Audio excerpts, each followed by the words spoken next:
Yo, what is good? What anime faithful? What is good, yo? So I just want to talk about this episode very quickly because I don't have as much time as I would like, and I still got to do some stuff. But with this week's episode of I'm Standing on a Million Lives, really does bring full circle back to maybe this world being closer to reality than virtual could be a thing.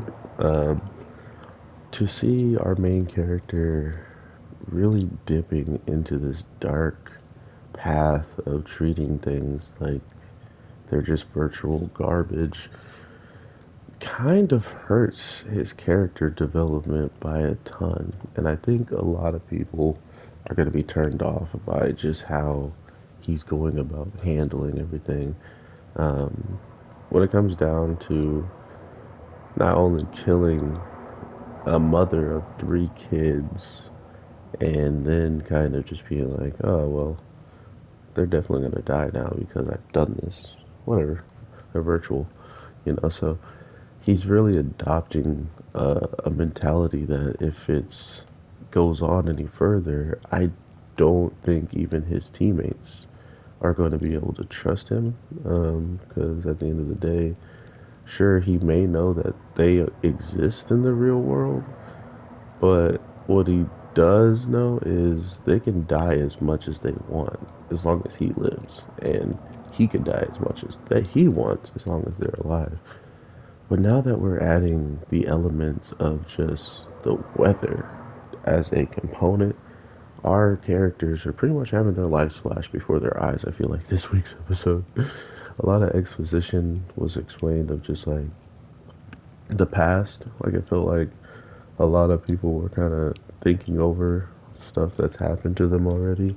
Um, Unlike our main character, who is loving being in this world, right? Like he likes this world more than his actual reality, which makes sense. Seeing how the game master, I feel like, is choosing exactly who he wants in this place, right? Like it's not like it's some actual random choice to him. So I feel like there's no coincidence that he was chosen this way, that he was put in a position where the focus of everything is probably on his character to make some interesting choices. And if he does make the wrong choices, we could see him in a position where not only everybody who understands the situation at hand is going to be maybe, you know, against any plan he makes, not knowing what he's capable of when he's already been doing some pretty outlandish stuff in the eyes of just being like the moral code. He's killed a human.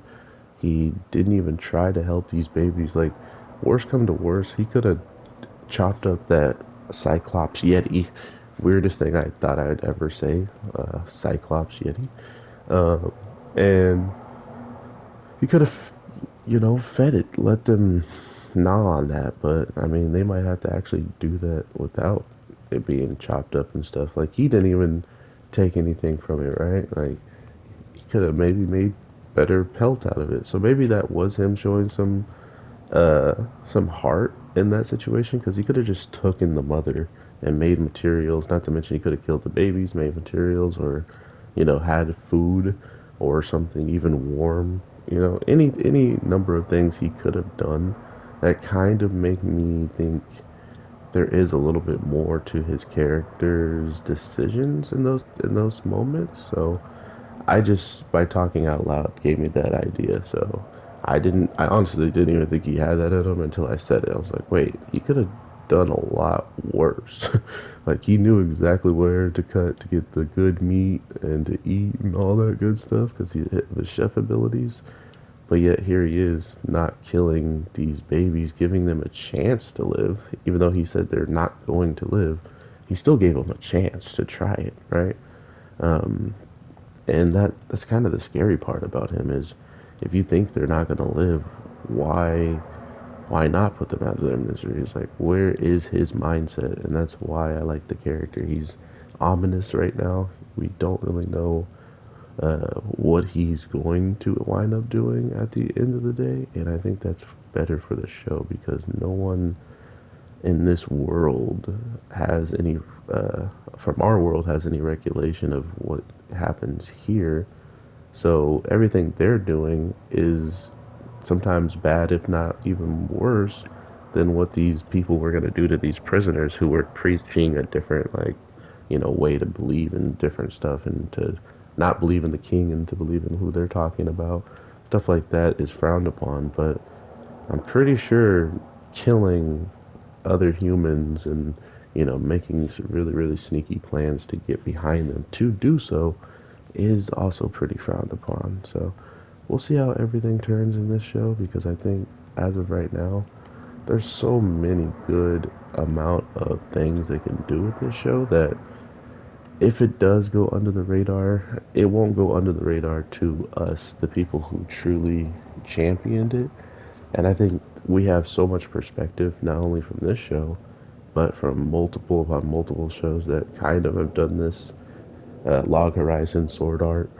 Uh, we can compare the world to each other, which is kind of nice because the characters are cool to compare to each other or whatever, cool. But I mean, these characters aren't meant to be strong. They're not meant to be able to solo every single mission by themselves.